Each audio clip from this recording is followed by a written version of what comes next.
Oh, there it's coming on. So if you're in the kitchen, or if you're upstairs, or if you're out in the garden, it's almost like a signal that you have to run to the TV. Do you mind what this place used to be like when they built it at first? Craig Lang, developing for the future. Aye, aye. Craig Lang, modernity beckons. Craig Lang, tomorrow's already here. Craig Lang. Shite-hole. I've shown it to lots of my English chums and people from all over Britain, and they absolutely get it. So although the fact that you tend to think of it as utterly Glaswegian, there's one or two things they miss, wee references and stuff, but it travels incredibly well. It's just hilarious. And that's the beginning and the end of it. What I love about Still Game is it's not just about Glasgow, it's not just about Scotland, actually. It could be anywhere. Victor and Jack could live in Vladivostok. I'll bet you there are Victor and Jacks in Vladivostok or Idaho or somewhere. What do you make of this weather, Eric? And the ground's all slippery, I know. I nearly went my arse there. Oh, it's a pair of these you're wanting. Permagrip soles, Timpsons, 1999. Is that right? Ah, you've got to take care of yourself at our age, you know. Come here. Jesus, he's all right. Watch your feet, Jack. It's slippy. It's a pair of these you're wanting. Permagrip, 1999. Got them out of Oh, that boy at Simpson's getting kicked squarely in the nuts. Pharmacue. The thing that strikes me about Ford and Greg is that they are in that mould of the classic double act, like Laurel and Hardy, like Morecambe and Wise, like the two Ronnies. Somehow, sometimes, very rarely, I think, fate brings two people together for a reason. And those two happen to meet up and happen to create a third person, if you like, a third thing. And it's this amazing explosion of talent, the fact that they write, the fact that they perform, and basically the fact that they're very, very funny together. They're great as individuals, but together, there's something special happens.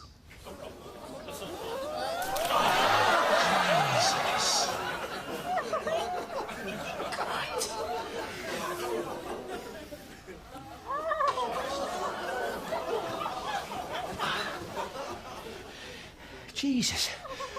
It's all cloudy. Can't even see the bottom.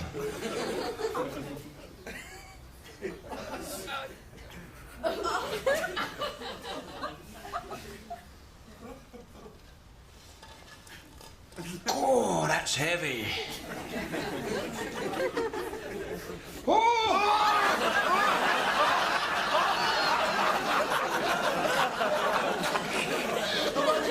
Covered in piss, Emma.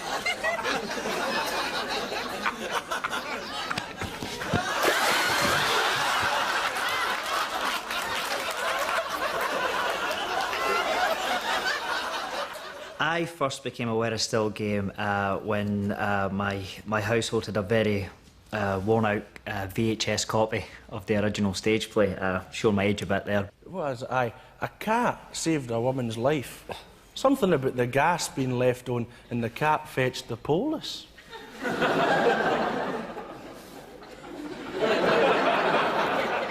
It was just something I could sit down and watch with my dad, you know, and there's obviously a golf in generations and stuff, and sometimes you've not got tons to talk about, but you stick on Still Game and he'd have a beer and I'd have a cup of tea and we'd just sit and laugh away. Here now. You want a wee cup of tea there, Jack, eh? Well, a wee cup of tea would be lovely, huh? Nice wee orange club with it, Oh, a wee orange club, bit of chocolate. Oh, aye. Wee penguin, Oh, eh? a wee penguin, aye. Aye, well, tough titty. It's rich tea or hee-haw.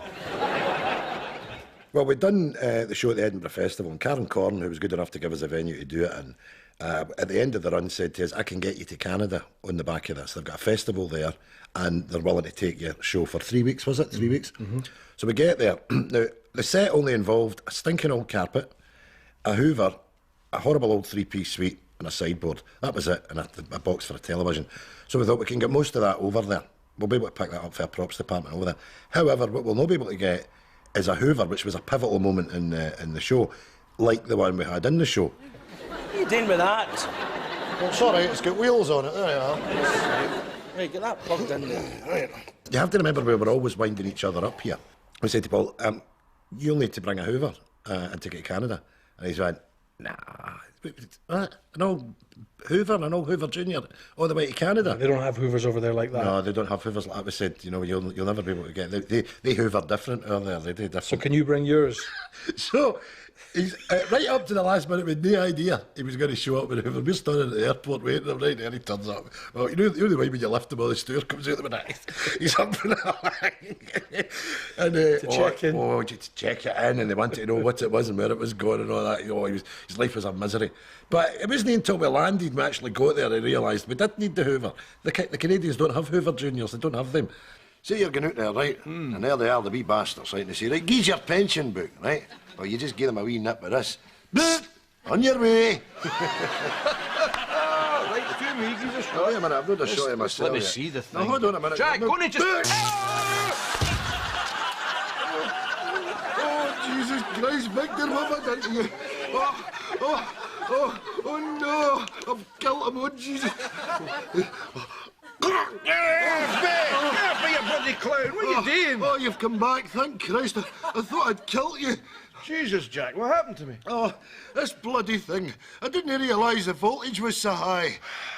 It's all right, it's all right. You wanted to know. Help us up here. Oh, I'm sorry. Come on, then.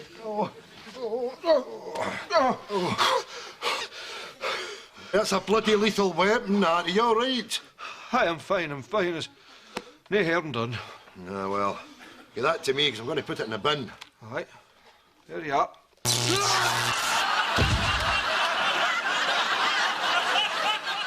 It's like when you watch an early episode of The Simpsons and the characters don't quite look like they do now, you know, and the voices are slightly different.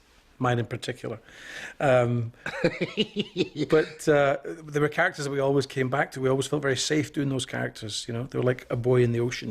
You went to them because they were easy to write. I mean, I think when we look back at Chewing the Fat now, I mean, when you see how much of Jack and Victor are in the entire, was it 4 episodes, 4 runs? 4 runs, yeah. There's about an hour's worth of stuff for Jack and Victor in there.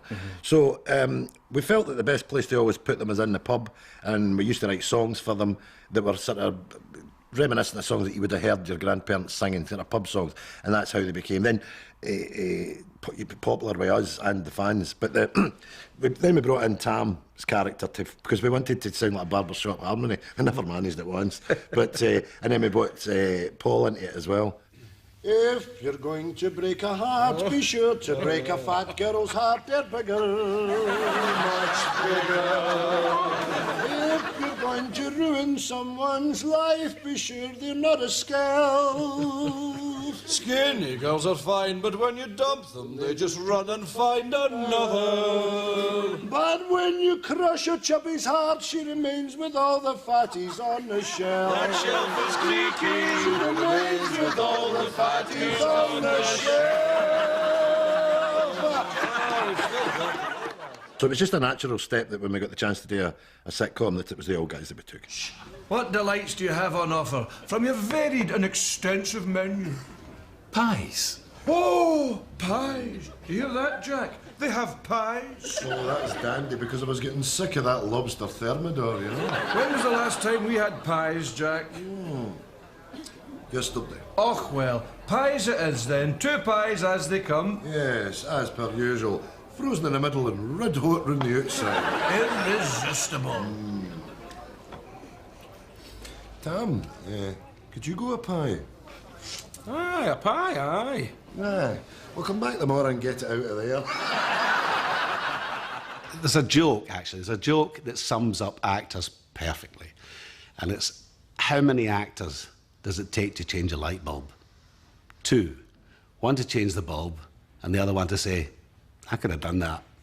And that's, but with Ford and Greg, that's one of the few things that I've never thought. Because I watch them and I go, actually, I couldn't do that. I couldn't do that. I couldn't be as good as that. And I don't know anybody else that could be as good as that.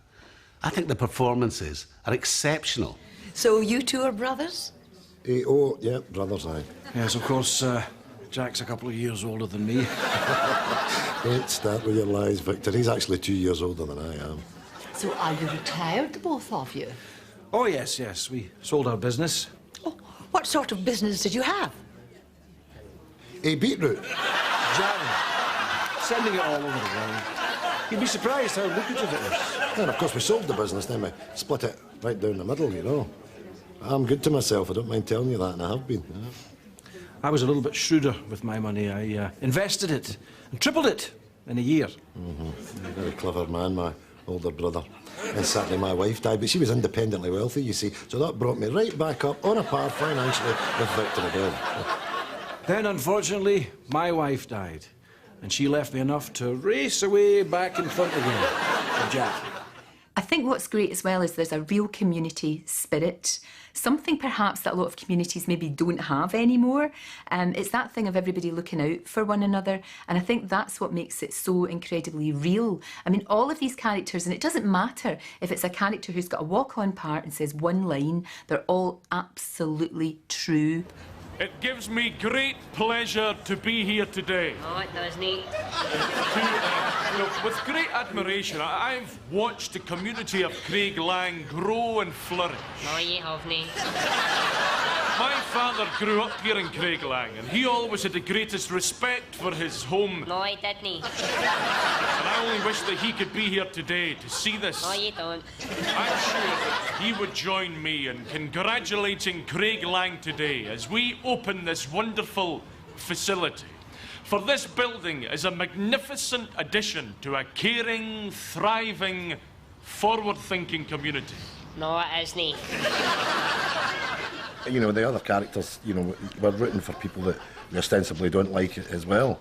You know, Bobby's a barman and we're always at loggerheads with him, but he's your Bobby, and you don't mess with him. Do you know what I mean? If somebody comes in and gives him a hard time... He might be a wanker, but he's your wanker. Yeah, he's your Bobby. That wanker's your Bobby.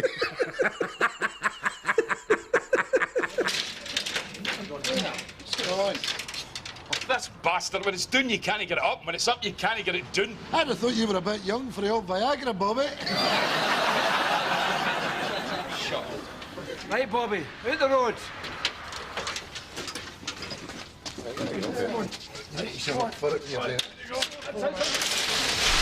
Bloody thing's lethal. It's got a life of its own. Hello.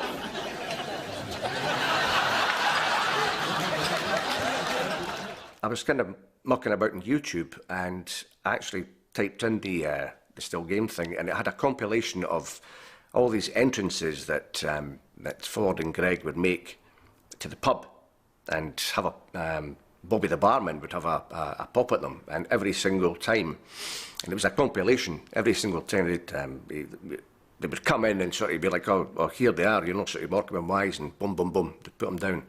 Here they are again, you know, sort of Butch Cassidy and the Sundance Kid, boom, boom, boom.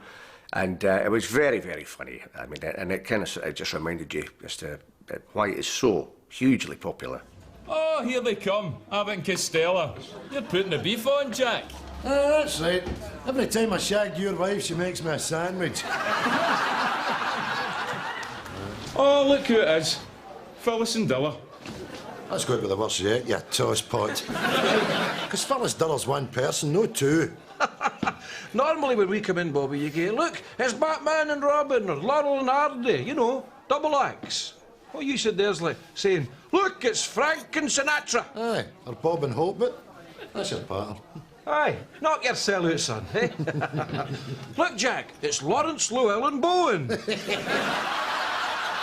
is kind of slightly prickly area. Their relationship is like a marriage. I think the thing about Jack and Victor is it is a platonic love affair, you know, and yeah, it is. It's very, very modern, very modern family. But they do love each other, and they look out for each other. And when see how comfortable he is talking about it when he heard him like that. Look at the body language here. Oh yes, it's a platonic love affair. It's about friendship, real deep friendships. And although they're both very Scottish, and that's why I love it so much, they're never going to tell each other that they love each other, but they really do. They really do. They do anything for one another, despite all the banter and the nonsense. You've done it again. Uncross your No, arms. I'm not doing that. Oh, Our arms are perfectly natural right, here. fair enough. Oh, aye, so. Morning, Jack. What is it? Is that Victor? What's Victor doing in your house at 7 o'clock in the morning? He came across for butter, a line of butter. Where is this ice cream, Jack? Sit and share. What's it you want? It's your turn to mop the landing, and I was just wondering if you wanted me to do it. Aye, that would be smashed. That'd be very good of you, eyes. I'm up the landing. Is that it? Aye, that's it. Thank you. Who's that? Isa. Who else would it be? What are you doing? Listen, take a look at this, Jack. It's getting bigger. Is it ready? Pop. Oof. That's like Krakatoa, that. Isn't it? Oof. It's a cracker right enough. It's an absolute belter. Yeah, squeeze. But it's important to get it across, you know, that they're real people with depth, and they struggle, and they pine when the other one's away, and because people do, and that might have accidentally became what part of the heart of the show is. It might be. We can't pinpoint exactly what it is. People like it for different reasons, but lots of people have said to us that they like the sad bits as well. Yeah, the show's about companionship, so whenever that is threatened in the show, when that companionship is threatened, it hurts the characters. They can be funny, sad. They can really make you laugh one minute and make you cry the next. That is the really, really brilliant writing and brilliant acting. It's just, you know, tugs at your heartstrings. It's fantastic. Oh, that was a rare day, that, eh? How long's Jean away now, Jack? About 2 weeks it'll be. 10 years. 10 years. That means my Betty's away 12 years. It's all racing away for us now, eh? That's kind of a bothered me. I'm not going through all that again. You know, Jack, it's not my place to tell you how long a man should mourn, but 10 years. 10 years is plenty. Going on a date doesn't betray Jean's memory. She'd want you to be happy. Why don't you get down that shop? Ask that woman out, eh? Besides, hey, daddies. My first appearance in Still Game was as Edith, and I was a blind date to Victor. Jack had asked Barbara, who played by the lovely Eileen McCallum. She played Barbara, and I played her sister, Edith. Now, they didn't know what I looked like. I remember we were filming, we came in the bus, and Jack and Victor were waiting at the bus stop. This is bloody torture. Hello, Jack. Hello, Victor. This is my sister, Edith.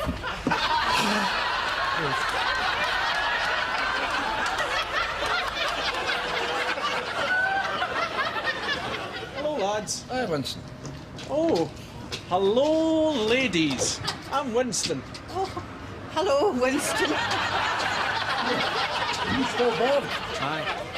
Here, which one of you two unlucky bastards is saddled with a munchkin? Right, that's it. Where are you going? Him! I'm not sitting in my local with that thing, Jack. Oh, that's just perfect, isn't it? You're going AWOL and leaving me with these two women. I only saw one woman, Jack. I don't know what that other one is. A munchkin, sure. Shut up!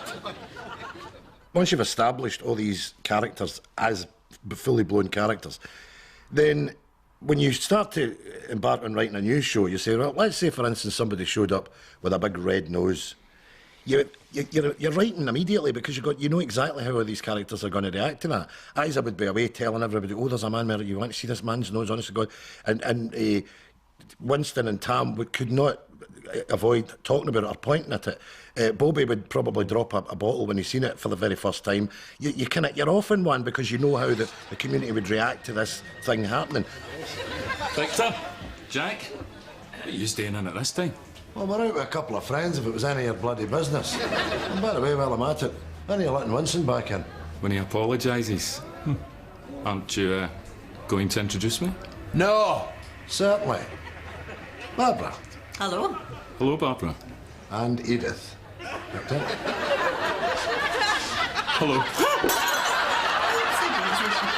Hey, what is for? Well, we'll have our usual. Have it. Gin and tonic, please. Edith. Fine a Guinness.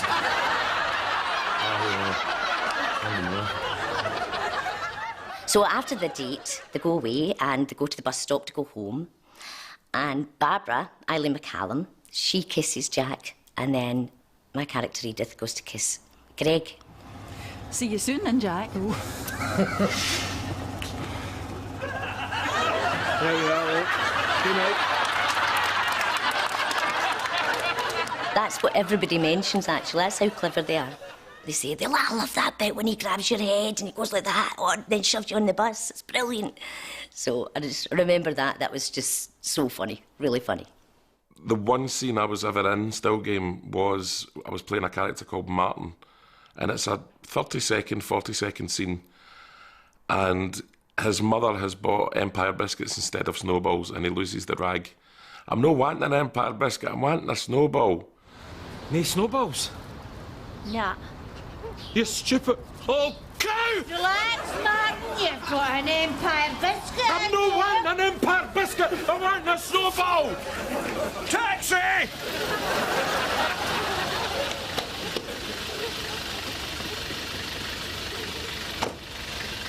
Maybe if you have a job, Martin, you're not can wipe your ass for you, Martin. And I get that shouted at me at least once a week, to this day, by people. And I can never remember what they're talking about. It takes me by surprise every single time. But if you've sneezed in Still Game, it stays with you for the rest of eternity. And I'm very proud of it. It's great. When I came up to Scotland, it would be fair to say, and I don't think I'm exaggerating, that of the people who come up to see it, hey, big man, I saw you in, it's more than 9 out of 10 times, it's Stoorie Madoorie. Well, I'm just under 6'6", and I think I had heels on, which were maybe 4 or 5 inches, so I must have been 6'10", and then I had a hat on top of that, so I must have been somewhere near 7 feet. I felt huge.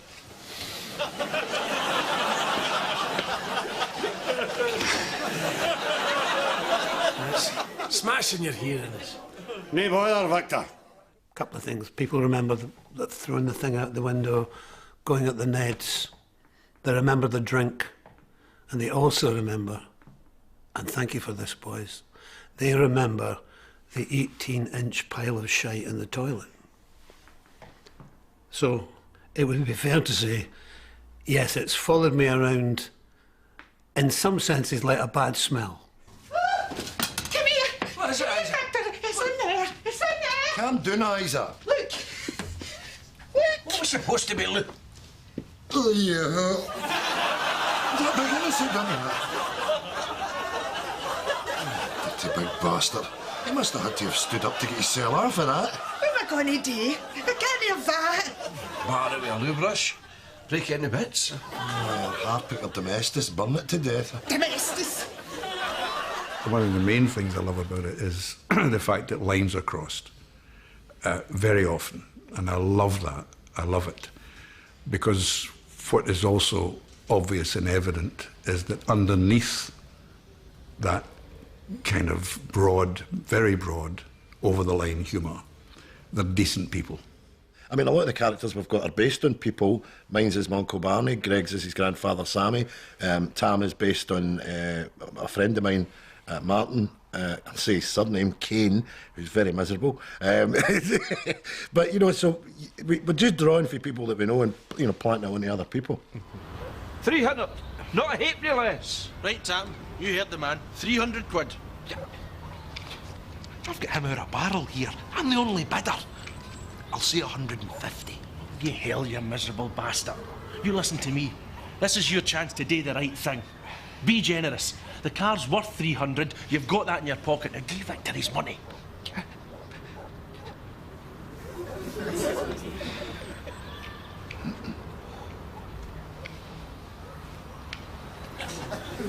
$300.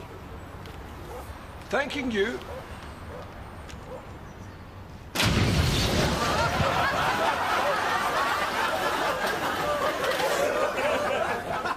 I think as characters go, they do have their traits and they can be exaggerated as they would be in any sort of drama. But the characters themselves are funny and they're sad at times because they're real. I think that's the fact. People watch it, and it is very real life. People can see the characters in people. They're not outrageous. They're not unbelievable characters, and I think that's what's gave it the longevity. Willie, Christ, look at the state you're in. Are you riding a bike, Willie?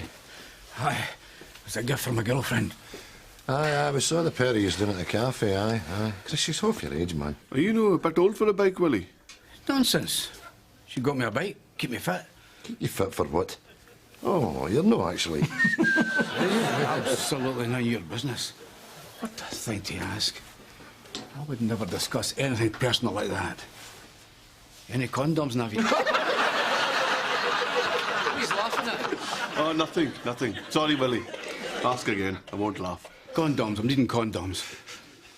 Ribbed or flavoured? Flavoured. Oh, get it up, yes! I'll go to boot. But Naveed's such a great character because the corner shop is such a part of people's lives now, you know. He's such a great character because he is obviously Asian and he's still got that thing at the back of his, you know, that accent, but also the Glaswegian. And funny enough, I used to live in Edinburgh and there was a guy exactly like that. And I go, what about the bloody Hibs? What the hell did they think they were doing on Saturday? You know, that accent, you know. There was a guy that I went to college where they used to talk like that all the time. It used to crack me up. So I knew that accent was there for the taking, and, you know, don't worry, I've signed the paperwork. It's all above board and legal. I spoke to the provost about it. Jack, Victor. Morning, Naveed. Aye. Jones, Tom. Heard about the big card game. Sounds gallus. Well, you're welcome to join us. Poker, eh? The green bays, whether to raise, whether to call. Oh, the tension. The splashing sound the chips make as they are thrown into the ever-growing pot. Somebody wins, somebody loses. When do you play next? Thursday night, if you fancy it. I'll be there, with bells on. ਤੈਨੂੰ ਪਤਾ ਹੈ ਮੁਸਲਮਾਨ ਜੂਆ ਨਹੀਂ ਖੇਡਦੇ Oh, that's right. Muslims don't gamble. No gambling, no drinking. What a riot. No. We just like to sit about the house playing Kerplunk. Mina is an incredibly popular character in Still Game, and for very good reason. I just think the writing there is just absolute genius. They have this lovely spiky, sarky relationship, at the heart of which is a nugget of pure love, but, you know, you have to a few layers to get through to get to it, but it's there. And there's clearly, she's running the show. I mean, there's no question about it. She's in the back shop pulling the strings.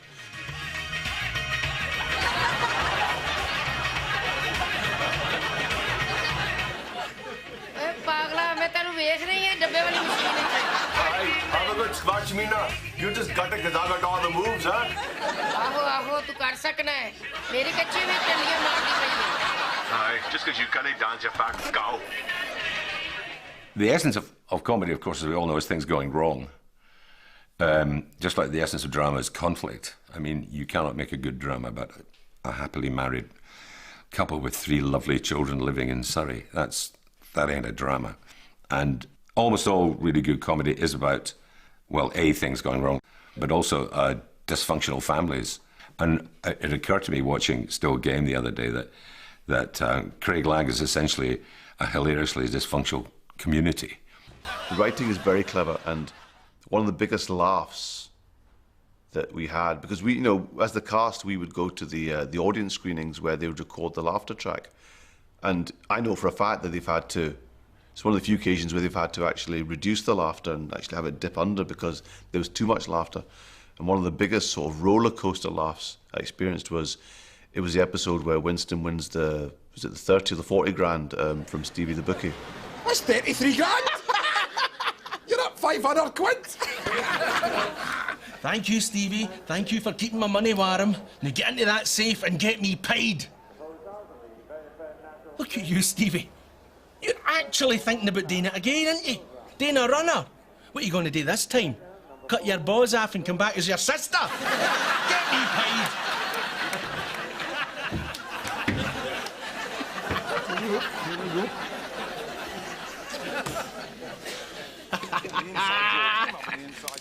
Thank you, Stevie. The thing about sitcom is that you have to get back to the place you were at the beginning. So you're at the start point, and whatever happens, happens. You know, the A story, the B story takes you somewhere, but you have to get back. I mean, that's the whole point. Is in a sitcom, you're sort of trapped, and you need to get back to being trapped so you can carry that on. So you've got what, maybe a minute to go left of this episode of Still Game. Winston's 30 grand richer, and you're thinking, well, what's going to happen now? He's 30 grand richer. Has everything changed? You're not going to do anything silly with that money now, are you? No danger. Oh, but his face, though. It was as if I'd planted one right in his balls. Boof! Right in the Niagara Falls. Boof! Right in the Costa del Sols. Right at the Vina McCalls. Boof!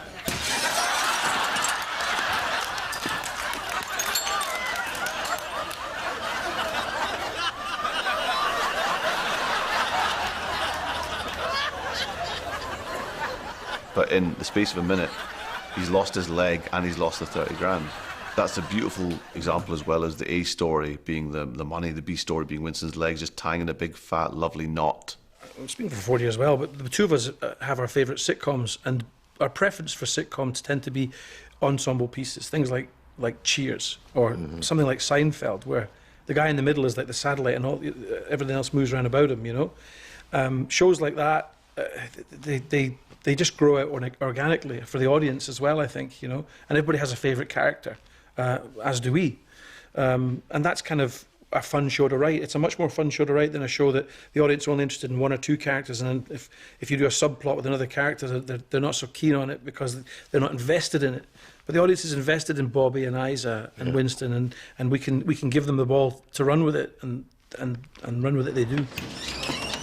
Oh, my pals come to get me. Where the hell have you been? Get in the car, Jack. I'm not in any mood to piss about. Right, we have to get in!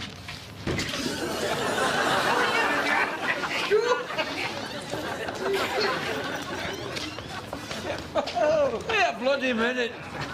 Well, we're all going to the same place, driver. Hey, Victor. Yeah, what the bloody hell's that smell, eh? A fish dumper. Oh, here's a chip. Don't open that in this car. It's over here. Take a chip. Let's just smoke. No, get the bottle back. Grab my fish tub. Pick up my fish. I've got it, sorry, I've got it. Oh, no, it's all broken into wee bits. Listen, that's terrible. Keep the bloody noise down. Victor's been good enough to get out of his bed and come and get us. You're not taking a liberty stinking out his car like that. For God's sake, I'm going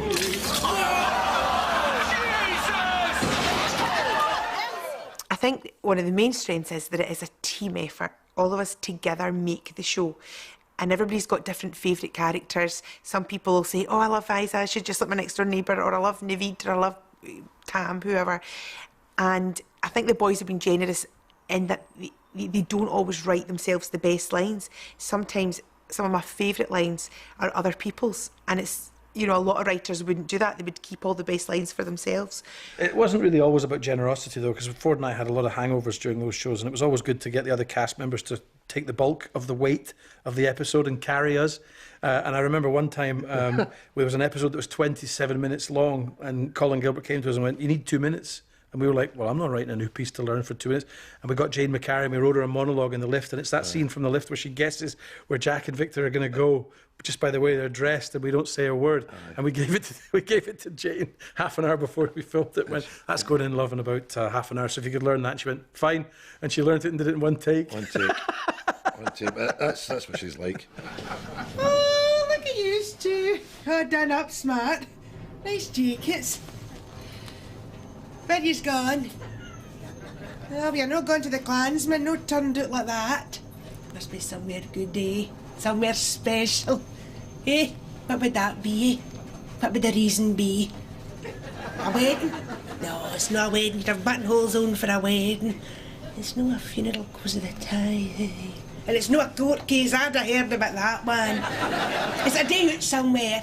Somewhere that isn't Craig Lang. It's a tune.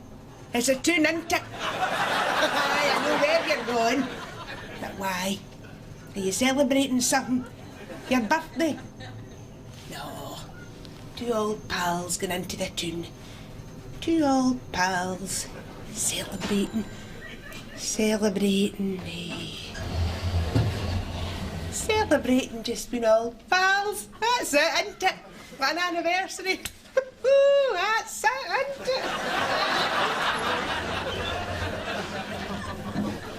She's creepy with that. She gives me the fear. She is a joy to play. First of all, because you're always comfortable. You know where you are with Isa. You've got polyester, layers of cheap wool and a comfortable shoe. Oh. So you, Isa, where are you off to? Navid's. I'm away to do my shift. It was close. You got off late by there. Vincent, I'm glad I caught you there. I completely forgot to tell you. Tell me what, Isa? Well, I never buy the Times. There's usually nothing in it you haven't read in the real papers. Just the same old news again later on. Rubbish, really. And there's no point buying twice for it. Anyhow, don't ask me why, but I bought one. And I was fucking through it in case something like to me. What are you doing, Winston? I'm trying to fast forward you to the punchline. Get to the end of the story. Aye, well, I was flicking through it. The end. The intimation set. The end, mind. Willie McIntosh is dead. Thank you. Although at times they do horrible things to Isa or they'll say horrible things, they always have her back.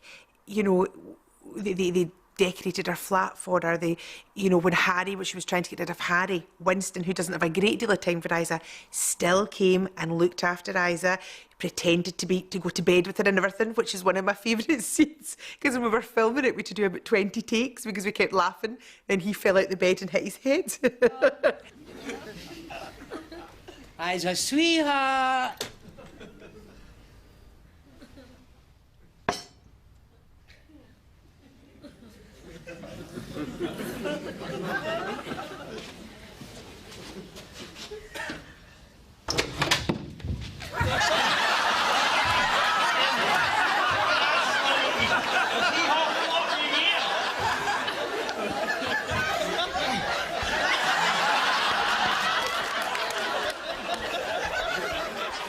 The set's terrific fun to work on. It's hard work, but it's great fun because everyone knows each other so well. I think the cast are a joy to work with. They all know their characters inside out. Therefore, they can relax and not be nervous about the work they're doing, which means they can have fun doing that work. What have you been on recently, Paul? Coxie and I have just finished a detective series set in Holland called Clever Clogs.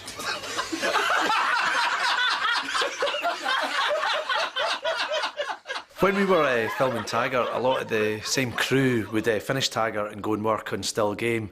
They seemed to fit in together, and they would all go off and they would come back to start filming again in Taggart, and they would come back with all these amazing stories about what a laugh they had on the set of Still Game. There was so many carry-ons, wind-ups. They even had quizzes at lunchtime. Whereas on the set of Taggart, all I had was Alex Norton snoring in the corner of the trailer. So yeah, I was always really jealous that Still Game just sounded like this brilliant job to work on and sounded like such a laugh. Whereas all we did was pull dead bodies out of bin bags in the Garscube Road. Oh! Oh, Jesus. Back to boat. No, this way! In the boat, you diddy! Oh, Christ!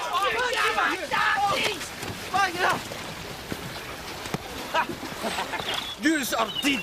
They will look dead. That was our picnic, you dick. Skis were beer. We drank it all, and it was delicious. Stop that now. You're just annoying him. Do you know what we've got to do, yous? No. See if you hum it. I'll try and play it. Well, subtlety didn't really come into it with Still Game. I got a phone call from my agent saying that the director of Still Game would like to meet me, and I went along to see Michael Hines, and he gently explained that the character was one who had almost superhuman hearing. Hearing, of course, ears. Here, Victor, don't be annoying him. As old as he is, he's still bloody handy, and he is doing us a favour. Look, let's just not be hanging about sitting there while he rattles on about the war. Shut up, he'll hear you. Oh, aye, can he hear through bloody what's it on now? Aye, I can.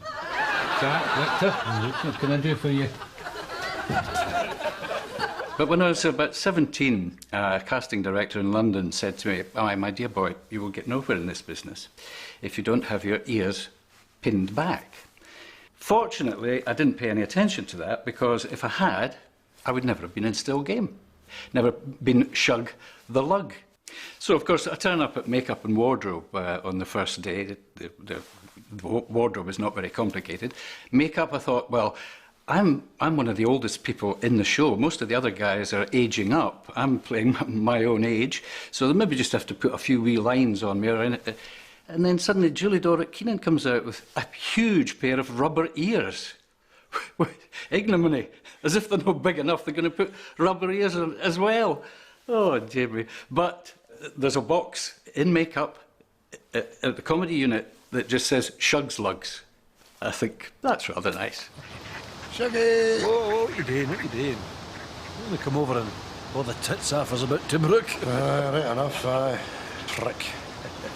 What do you suppose is in the bag? The eye buys that shitey breed, you know, snappy shopper. 22 pence a loaf. That's because he's a miserable old bastard, Sunblast! Test the gear!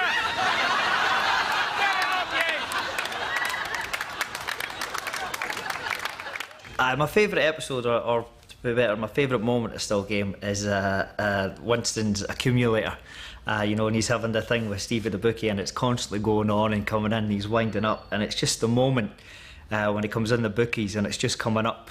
Stevie's just putting the pens in the wee holes as Winston's just building to erupt and erupt and erupt, and it's just the comic timing, and it's beautifully done. And then bang, as the last one goes in, you can't hear him, you just see him mouthing all his expletive, shouting, "You're effing this, effing that," and it's...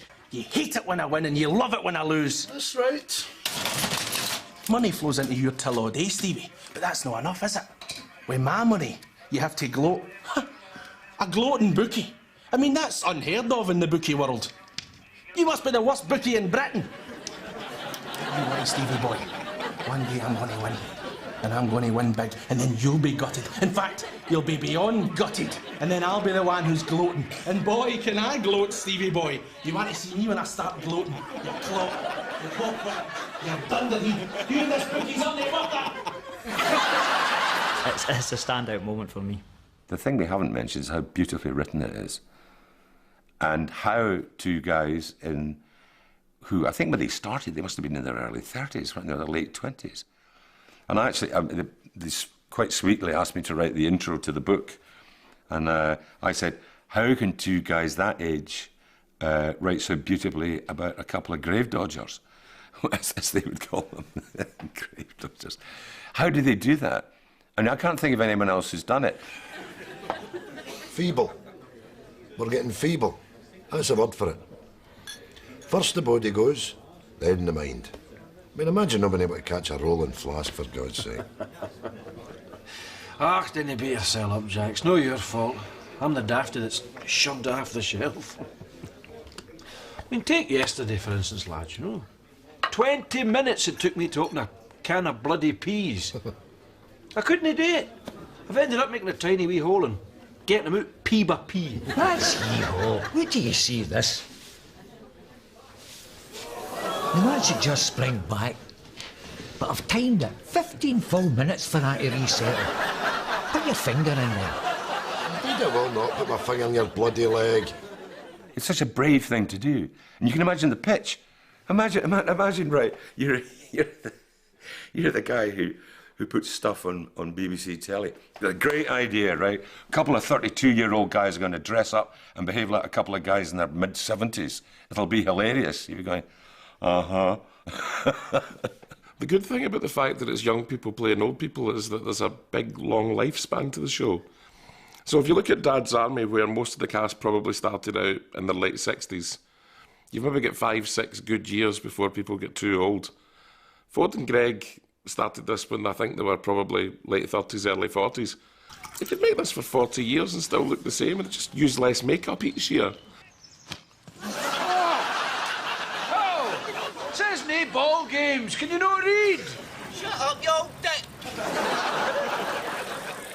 The other thing which is terribly funny about it is it's not remotely age-specific. My children, who are 16 and 21, quite often, if there's nothing on the telly, will just throw in a Still Game and we'll all sit down and watch it as a family and laugh.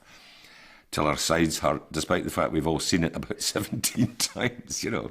There's not many shows you can say that about. It's amazing that it's rolled over and rolled over from generation to generation.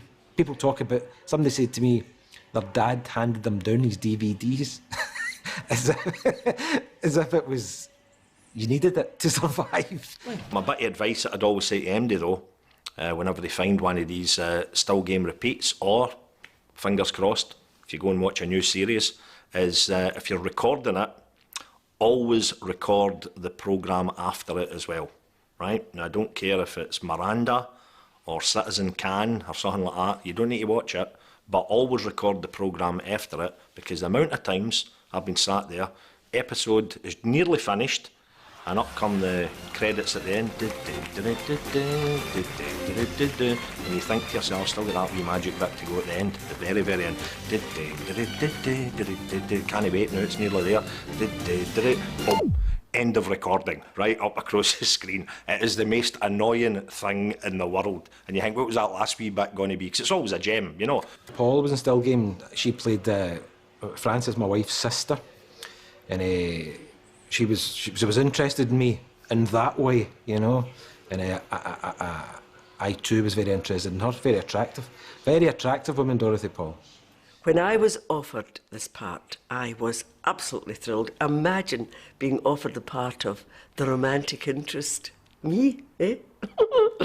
And especially working with Tam, because, I mean, Tam's a youngster, but he plays the part so well. You just feel you're with somebody of your own age. It was exciting. It was exciting for an old man. I'll just get you a tea for the bus, Molly. Oh, well, I'll come with you then. Don't be stupid, you've got the case. You stay and keep Molly company. All right, so. What's the matter, Tam? Do you not want to be alone with me? That's a problem, see? I want to be alone with you. Tonight, tomorrow night, for the rest of my life. Your tight-fistedness drives me crazy, sweetheart. Gets me harder than the crossword in the Herald. But this wedding band says we can never be.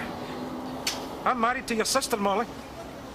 Any feelings I have for you ain't worth the hill of beans. Got your tin of sweeties and all, Molly. Thanks. Now, you look after yourself. Here's one last freebie for you, Tam.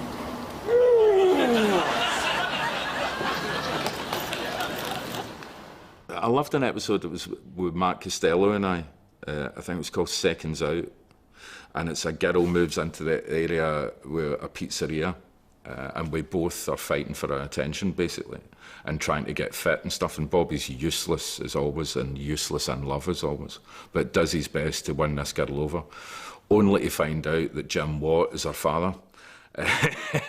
Which we find out at the very end of the episode because we're going to fight over her, and you can imagine how that pans out.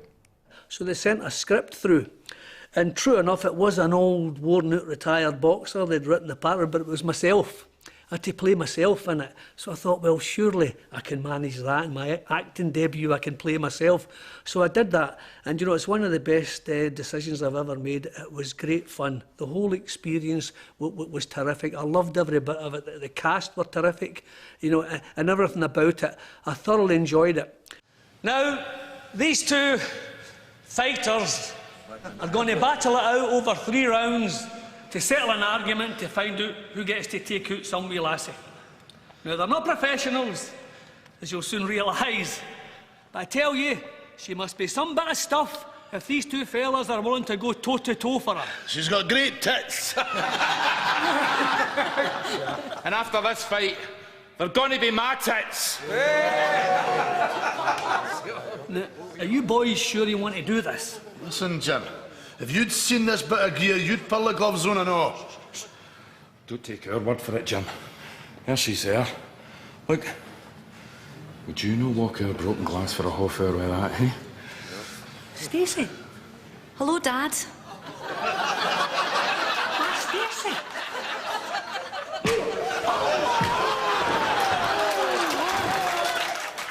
I got a fair amount of fame becoming a world boxing champion in the city of Glasgow who love their sporting heroes, but nothing prepared me for the fame I was going to get through appearing on Still Game.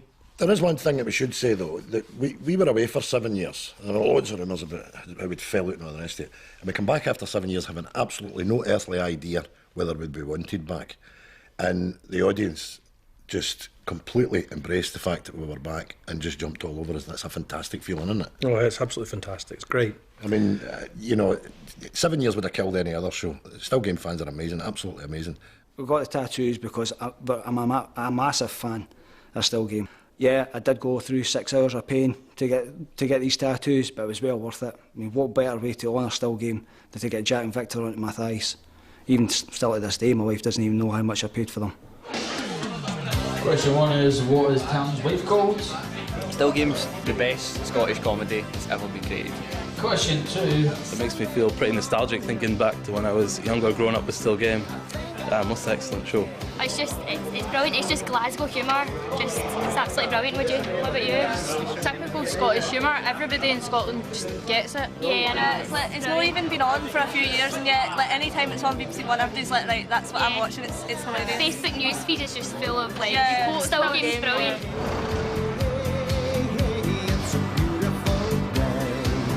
It's been brilliant from the journalist's point of view covering this story this year, because I have had an endless succession of stories. The Still Game story has been the story that keeps on giving, but possibly one of the best nights of my career, and certainly a night I will never forget, was the night I ended up gate crashing the Still Game pub quiz with the cast of Still Game.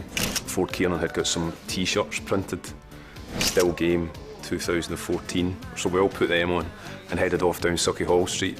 And we were quite confident as a cast we would win it. Why would you not be confident? We were the cast. But we came in and there was a lot of screaming and cheering and woo! And murals on the wall of the cast and Still Game fans. That's what they were, these people, real Still Game fans. And we weren't long into the quiz when we realised we were going to get a doing.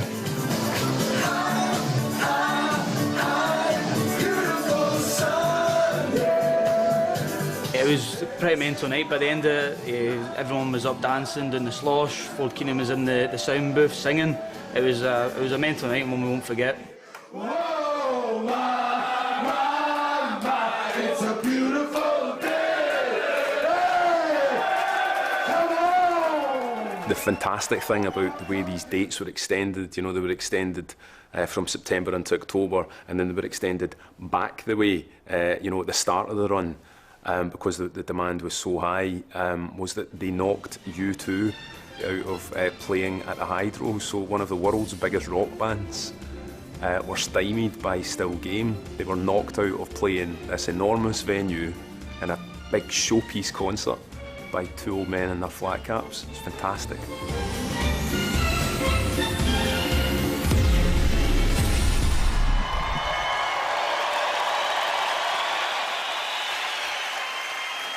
What's this we're watching? Oh, because this shower of wankers live at some bastard arena, you know. They've not performed together for years, they've settled their differences and knew they're back.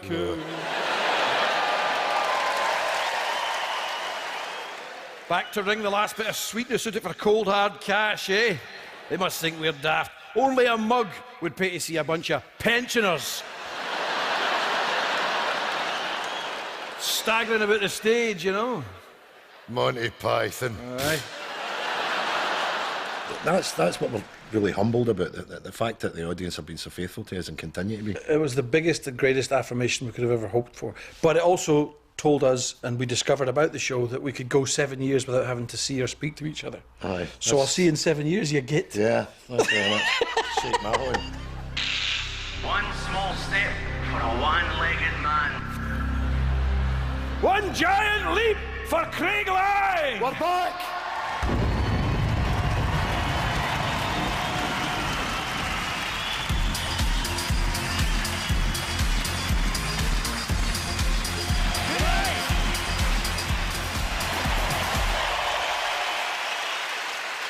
Yeah, so, well, there you are. That flew by for me. Flew by for you. It really did. It only seemed like an hour.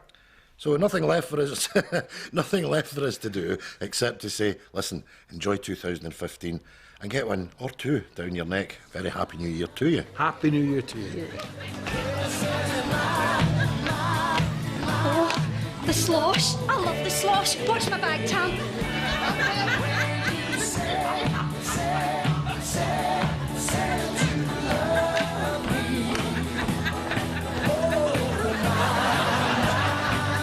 Winston? Sam? You know a slosh man? No. But I marry a dashing white sergeant.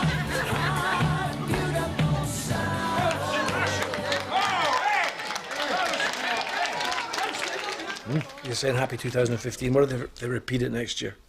Oh, it's BBC, aye. Oh, well, a very happy 2016. Happy 2017. 2000, does this repeat money? 2018, 2019, 2020. 2021. Yep, 22. There have to be robots after that with their heads in a jar. Right enough. All the best.